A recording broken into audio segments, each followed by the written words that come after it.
एक मोमेंट आएगा, एक टाइम आएगा जीवन में जब हम भी फोटो पोस्ट करेंगे, बट अभी वो टाइम करेक्ट नहीं है। अभी आपको सिर्फ और सिर्फ कहीं पर कुछ करना है तो अपनी स्टडी टेबल पे बैठकर कलम घिसनी है बस। और एक बार अगर आपने कर दिया तो उसके बाद में भैया कोई आपको रोकने वाला नहीं है।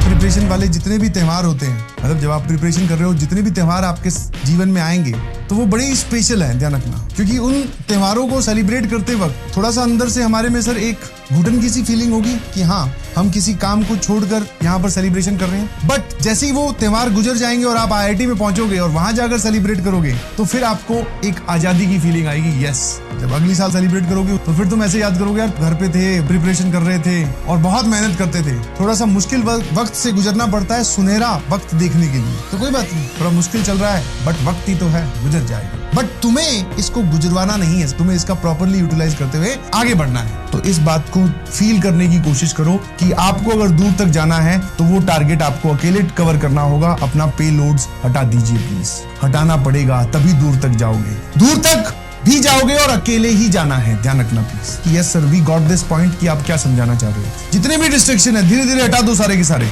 नहीं हटाओगे तो वो बर्डन बनकर आपकी स्पीड कम कर रहे हैं बस, और कुछ नहीं कर रहे, आपको आगे नहीं जाने देंगे। और एक बार अगर आपने कर दिया तो उसके बाद में भैया आप सीधा सीधा IIT तक पहुंच जाओगे, कोई आपको रोकने वाला नहीं है।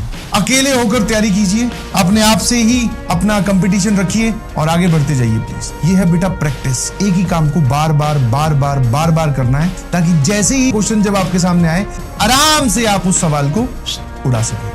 तो प्लीज फॉलो दिस प्रिंसिपल, सच में बहुत दूर तक जाओगे। लोड लेके रखोगे तो बहुत नीचे ही रह जाओगे बेटा। तो मेरा काम है आपको समझाना, तो मैं बार बार हर मोमेंट पे मैं आपको जरूर समझाऊंगा। बट ये सिर्फ समझाने से कुछ नहीं होता है, इम्प्लीकेशन भी जरूरी है। आजकल की जो हमारी दुनिया हो गई है, हम दूसरे को देख तो लेते हैं बट वो अप्लाई नहीं करते। हमें बड़ा अच्छा लगता है, किसी से ज्ञान की बात सुनी, सुन ली, उसका किया क्या, कुछ नहीं सर, सुन के हमने भेज दी कहीं और, अप्लाई उसका कुछ नहीं किया सर हमने। तो प्लीज मैं आपसे रिक्वेस्ट करूंगा, बातें सारी वही हैं, सबको वही पढ़ाया जाता है, बस सबके पॉइंट पर एटीट्यूड का डिफरेंस आता है। कोई बच्चा जो है घर जाकर 2 घंटे पढ़ रहा है, कोई बच्चा घर जाकर 4 घंटे पढ़ रहा है, तो कोई बच्चा घर जाकर 7 घंटे पढ़ रहा है। कोई अपने काम को इतना सीरियसली ले रहा है कि उसके जीवन में उस प्रायोरिटी से काम, होमवर्क से ऊपर और कुछ नहीं है, और कुछ के लिए ये प्रायोरिटी बहुत नीचे है। उसके ऊपर घर वाले हैं, घर वाले मतलब कि घर वालों के साथ गपशप करना, टाइम पास करना, सोशल मीडिया, दोस्त, उसके बाद में कहीं टाइम बचता है तो वो होमवर्क पे ध्यान देता है। तो आपको प्रायोरिटी भी सेट करनी पड़ेगी।